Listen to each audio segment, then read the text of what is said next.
si mund të shmangej dalja në treg? Nga parë njërë bën një analizë paraprake e cila kërkon minimalisht 6 orë, deri në 48 orë për prezencë apo jo të salmonelës. E kemi ne këtë mundësi, kapaciteti SUV-i? SUV-i ka hapësirat për ta bërë këtë analizë shumë shpejt. Në moment që ne kemi prezencë të salmonelës, atëherë ne bëjmë një blok të mallit deri në saksimi, nëse është një nga ato shtamet në cilat nuk duhet shkoj fare për konsum.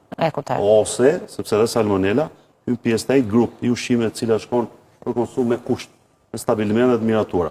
Pra, që të vendoset për produkte se çfarë duhet ndodhë, normalisht do të presim se çfarë ke 5 mostrat, cilat 5 biles gjatë akuja është prehur që një nga kampionet ka dalë, ndërsa prezent këtë 5 mostrat që kanë dalë prezent me salmonella tifimorium.